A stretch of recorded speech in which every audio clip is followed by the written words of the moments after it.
नमस्ते दोस्तों। तो कैसे आप लोग? आज बहुत दिनों बाद मैं वीडियो लेके आया हूँ आपके लिए, और इस वीडियो की कुछ खास बात है कि इस वीडियो में मैंने एक ऐसी शख्सियत से बात करी जिनकी लाइफ काफ़ी ज़्यादा स्ट्रगलिंग रही, और फिर उन्होंने 2018 में जो एग्ज़ाम होता है इसका उसे क्लियर किया। हालांकि इंटरव्यू 2021 में हुआ था, तो रिज़ल्ट 2021 में आया।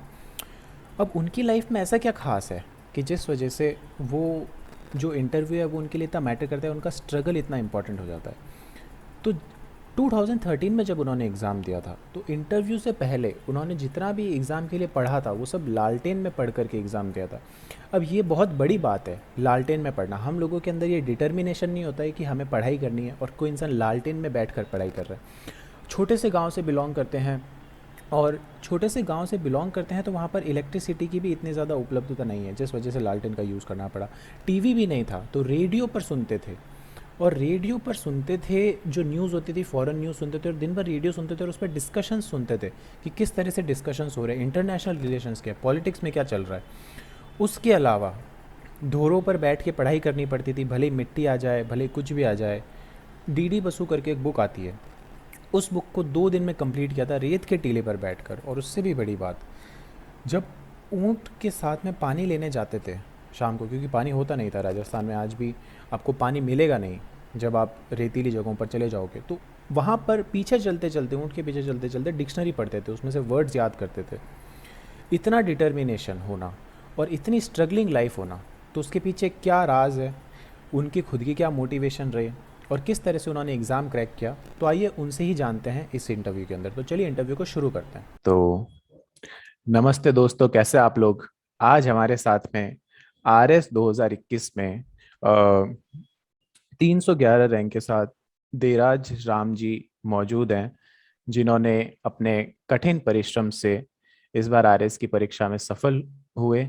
और अब वो अपने हमारे साथ में अपना जो एक्सपीरियंस रहा उनका आर एस को क्रैक करने का, जो उनका तरीका रहा, जो भी उन्होंने किया, उसे शेयर करेंगे।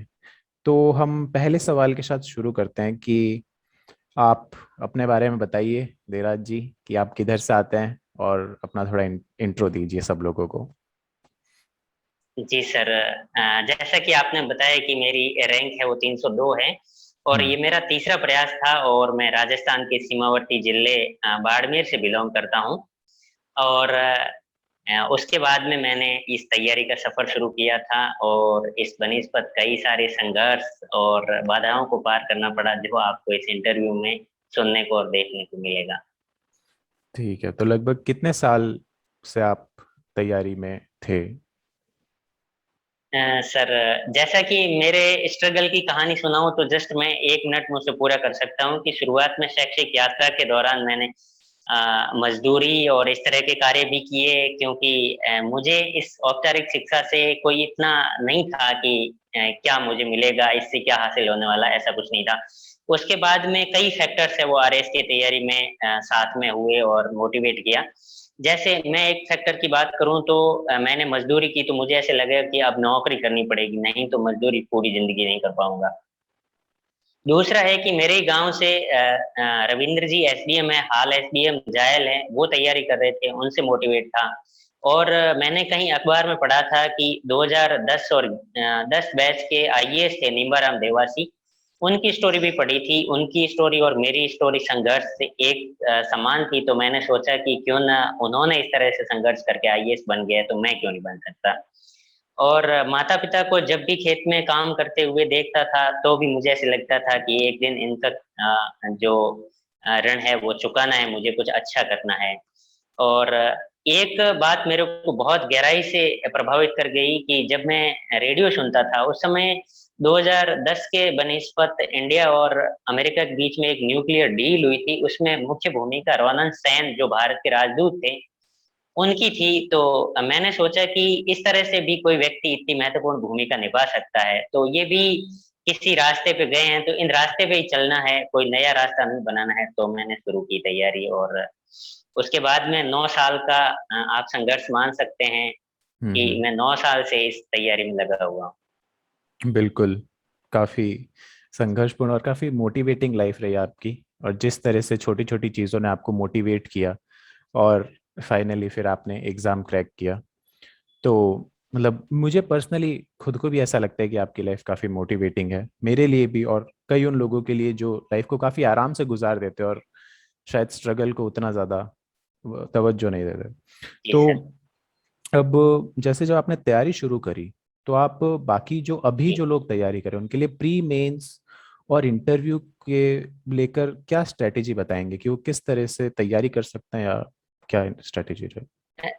जैसा कि मैंने शुरू तैयारी की थी उस समय मैंने किसी से गाइडेंस नहीं लिया था कि मुझे कौन सी बुक पढ़नी है या मेरे को क्या पढ़ना है। मैंने सिलेबस डाउनलोड किया और उसे प्रिंट करवा के उसको पूरा पढ़ा कि इसमें क्या क्या है, और उसके बाद मैं दुकान पे गया और अपने आप कंटेंट ढूंढने लगा कि किस बुक में ये सारी कंटेंट है, और वो बुक मैं लेके आया और उनको पढ़ना शुरू किया। क्योंकि मेरे गांव में ऐसा माहौल नहीं था कि मुझे इस तरह की जानकारी बता सके, या बाहर से लोगों से इतना नहीं जुड़ा हुआ था जो आरएस की तैयारी कर रहे थे। तो सबसे पहले ये है कि आप उस पाठ्यक्रम को पूरा पढ़िए, उसमें आपको लगता है कि हाँ इसमें कहीं न कहीं इस पाठ्यक्रम में जो कंटेंट बिंदु दिया हुआ है वो कहीं न कहीं ऐसी बुक में हो जो ठोस सामग्री और वो प्रमाणिक हो। तो हम कम बुक्स के द्वारा भी इसे पार कर सकते हैं। मेंस के लिए मैंने प्रवीण जी भाटिया जी के आश्रम में वहाँ शेड्यूल को फॉलो किया था 2016 में, और टेस्ट सीरीज भी दी थी। लेकिन 2013 का जब मैंने इंटरव्यू तक पहुंचा था उस समय मैंने किसी से कोई हेल्प नहीं ली थी, न कहीं टेस्ट सीरीज दी थी, बस घर पे ही पढ़ता था और किसी से न कोई संपर्क था। हाँ, ये ज़रूर था कि मैं रेडियो की जितनी भी डिस्कशंस है उनको कभी नहीं छोड़ा। ऑल इंडिया रेडियो की सारी डिस्कशन सुनता था, जिससे मुझे विभिन्न जो मुद्दे थे उनके विभिन्न दृष्टिकोण से सोचने का एक विस्तृत व्यापक नजरिया मिल गया था। ये तो काफ़ी अच्छी बात है। जी और सर। जैसा कि आपने बताया कि आप रेडियो सुनते थे, जी। तो ये भी मतलब पर्सनली मुझे भी काफ़ी अच्छा लगा ये बिल्कुल सुन सर। के कि कैसे आप डिस्कशन में पार्ट लेते थे और आपको लगता था कि कैसे विभिन्न नज़रिए हो सकते हैं किसी चीज़ को देखने के, और किस तरह से अपन अपनी बात आगे रख सकते हैं, जो आपको जी। मेंस में भी हेल्प किया होगा इस चीज़ ने काफ़ी। तो बिल्कुल सर, क्योंकि ऐसे मुद्दे होते हैं जिन पे अपने पास इतने स्रोत नहीं होते हैं, किसी बुक में नहीं मिलते हैं, तो वो हमें विशेषज्ञों की एक राय मिल जाती है, जिससे हम सोचने का हमारा जो दायरा है वो बढ़ जाता है। बिल्कुल बिल्कुल। और इंटरव्यू के आप लिए आपकी क्या स्ट्रेटेजी रही थी कि आप किस तरह से करेंगे? सर, ये मेरा आरपीएससी में तीसरा इंटरव्यू था। फर्स्ट इंटरव्यू, और फर्स्ट इंटरव्यू के लिए मैं कहीं नहीं गया था, घर पे ही था और डिस्कशन तो वही सुनता रहता था, किसी को मॉक इंटरव्यू नहीं दिया। हम्म। सेकंड में मैं भाटिया आश्रम गया था, वहाँ मॉक इंटरव्यूज दिए थे, और तीसरा इंटरव्यू है वो जैसा कि सर आपका भी नाम लेना चाहूंगा कि जी। आदित्य जी सर और नंदू जी सर और महावीर जी, राहुल जी और मोदी जी, इन्होंने मिलकर हमने साल भर तक मेहनत की और ऑनलाइन इंटरव्यूज एक दूसरे का लेते थे, उससे काफी हेल्प मिली। और दूसरी बात है कि मैंने पृष्ठभूमि से, अपनी व्यवसाय से, अपने कार्यों से और अपनी ग्रेजुएशन से संबंधित विषयों पर एक बुकलेट तैयार की जो लगभग 200 पेज की थी। उसको मैंने दो तीन बार पढ़ा कि इसमें जिले से संबंधित क्या मुद्दे हो सकते हैं, राज्य से संबंधित क्या हो सकते हैं, योजनाओं से संबंधित क्या हो सकते हैं और करंट मुद्दे क्या चल रहे हैं। तो उन पे काफी मैंने बड़ा सोचा, और उसके बाद में आपके साथ डिस्कशंस भी की जिसकी बहुत फायदा मिला। बिल्कुल, वो तो हम सभी ने देखा कि आप किस तरह से आपने ग्रो किया और अच्छा काफ़ी परफॉर्म किया। तो जैसे आरएस में सेलेक्ट होने के बाद खुद को लेकर के नज़रिया या लाइफ को लेकर के नज़रिया, उसमें क्या परिवर्तन आया या लोगों का क्या परिवर्तन आया? तो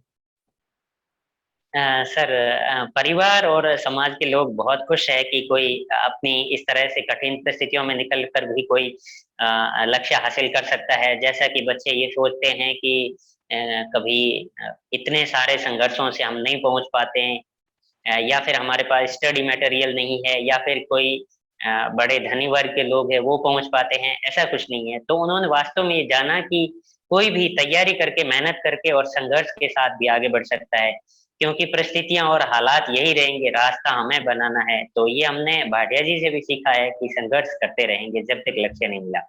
और दूसरी बात ये है कि सर, ये एक सफरनामा है मेरी जिंदगी का, जिसमें एक पड़ाव है। अभी तक मुसाफिर के रूप में चलता रहूंगा जब तक कि मानव कल्याण का लक्ष्य और एक अपने आप को संतोषप्रद अपनी हम्म। जिंदगी का जो कैनवास है उसको अच्छी तरह से तैयार नहीं कर लूं, तब तक मैं चलता रहूंगा। बिल्कुल बिल्कुल, ये तो बहुत अच्छा जी आंसर सर। दिया आपने। और नहीं मतलब वाकई में काफ़ी स्ट्रगल रहा। और जैसे हमने देखा भी कि जी सर। कलेक्टर जितेंद्र सोनी ने भी आपके एफर्ट्स को काफ़ी ज़्यादा अप्रिशिएट किया था ट्विटर पर ट्वीट करके। जी सर। और मतलब उसके बाद आपका क्या रिएक्शन रहा था कि आपको लगा कि काफ़ी तरह से अप्रेजल मतलब प्रेज मिल रहा है लोगों से, अच्छा अच्छा सुनने को मिल रहा है एक बार सिलेक्शन के बाद, तो कैसा आपका आपका जी सर। रिएक्शन क्या रहा था? बहुत मोटिवेट महसूस कर रहा हूँ कि अगला जो पड़ाव है वो इससे बढ़िया रहेगा, यूपीएससी रहेगा। हम्म। केवल यूपीएससी क्लियर नहीं करना बल्कि देश का नाम ऊंचा करना या फिर इस तरह के कार्य करना जो समाज के लिए, जिस समाज ने मुझे बहुत कुछ दिया है, इतने संस्थान, इतनी सारी सुविधाएं, तो उन सब के लिए एक कृतज्ञता प्रकट करूं, तब मानता हूं कि मेरी लाइफ है उसका कैनवास बहुत साफ सुथरा और स्पष्ट है। बिल्कुल बिल्कुल। और एक तरह से आप ग्रुप सपोर्ट को किस तरह से देखते हैं कि जो अपना पीयर ग्रुप का सपोर्ट है, जैसे आपने फर्स्ट टाइम दिया था तो आपने बताया कि जी। एक सपोर्ट का थोड़ा था, फिर धीमे धीमे आपको सपोर्ट भी मिला, धीमे धीमे आपका ग्रुप बना, तो बिल्कुल सर। क्या फर्क कितना रहता है एक सपोर्ट ग्रुप का? सर, जो सकारात्मक दोस्तों का ग्रुप है वो बहुत शानदार रहता है कि वो एक दूसरे को मोटिवेट करते हैं। जैसे 2013 में हम कभी फोन पे बात करते थे, मेरा एक दोस्त हुआ करता था जस्साराम पटवारी है, तो उन उसने मुझे फोन पे पूरा, जैसे एक वैदेशिक मामलों में और भूगोल, इकोनॉमिक, इन सब की जो कंसेप्ट है ना उस पर डिस्कशन करते थे हम, तो बहुत अच्छा लगता था। उसके बाद में भैराराम जी साथ में रहे, उन्होंने भी अच्छा मोटिवेट किया और हमेशा बताते थे कि अपना सिलेक्शन हो जाएगा। और उसके बाद में आप जैसे काफी विज्ञ लोगों का ग्रुप मिला, जिसने मुझे डिस्कशन और सोचने का जो नजरिया है वो उस बाबत मेरे को एक सही मार्गदर्शन दिया। तो मुझे लगता है कि ग्रुप स्टडी है वो बहुत अच्छी है, उससे हम कई सारे आयामों पर, मुद्दों पर डिस्कशन कर सकते हैं और अपने आप को परिष्कृत कर सकते हैं। बिल्कुल।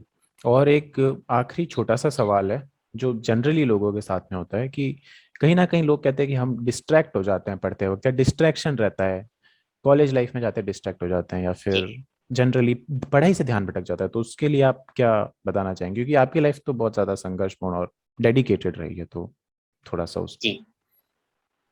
सर, डिस्ट्रैक्ट होने की बात होती है तब उनके पास हो सकता है कि सुविधाओं का आलम ज्यादा हो या फिर उनको फैसिलिटीज ज्यादा मिलती हो, लेकिन मेरा एक ही कहना है कि जब यदि आप अपने लक्ष्य के प्रति ईमानदार रहते हैं तो लक्ष्य आपको मिलेगा और लोग प्रशंसा आपकी करेंगी और मजबूत आप होंगे।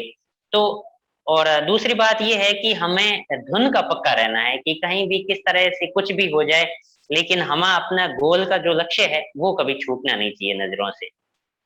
बिल्कुल सर, बिल्कुल। जी सर। पर्सनली आपका इंटरव्यू काफी मोटिवेटिंग है मेरे लिए भी, और जो लोग जी देख रहे सर। हैं उन्हें भी सीखना चाहिए कि किस तरह से जी। चीजों के अभाव में आकर खुद को कम देखने से, या फिर खुद को छोटा देखने से, या फिर तैयारी ना कर पाने के डर से, उससे बाहर निकल करके अच्छे से तैयारी करना। और एक लंबे संघर्ष के बाद में जब फल मिलता है तो उसका असर तो खैर मानसिक असर होता है काफी ज्यादा, हम खुद मोटिवेट होते हैं और लाइफ में जी परिवर्तन सर। आता है, और सब लोगों के सामने एग्जाम्पल हो आप। और जी मुझे सर। मतलब वाकई में आप एक एग्जाम्पल हो सबके सामने कि किस तरह से हम कुछ भी अचीव कर सकते हैं लाइफ में, अगर एक पॉजिटिव एटीट्यूड हो तो अगर कोई आपसे जी सीखेगा सर। कि एक चीज, एक ऐसी क्या चीज है जो हम देराज राम जी से सीख सकते हैं, जो हम कहीं और नहीं सीख पाएंगे इतना अच्छे से, तो वो है पॉजिटिव एटीट्यूड लाइफ को लेके, कि लाइफ में पॉजिटिविटी और हार्डवर्क बनी रहे, जी सर। तो फिर कुछ भी मिल सकता है। जी सर। तो ठीक है बिल्कुल देराज सर। जी, बहुत अच्छा लगा आपसे आभार बात करके। आदित्य जी, सर आपका बहुत बहुत धन्यवाद कि मुझे इस मंच प्रदान किया और अपने जो विचार है व्यक्त करने का मौका दिया। थैंक यू, बिल्कुल और सभी श्रोताओं का धन्यवाद। बिल्कुल देराज जी, धन्यवाद धन्यवाद ज्वाइन करने के लिए।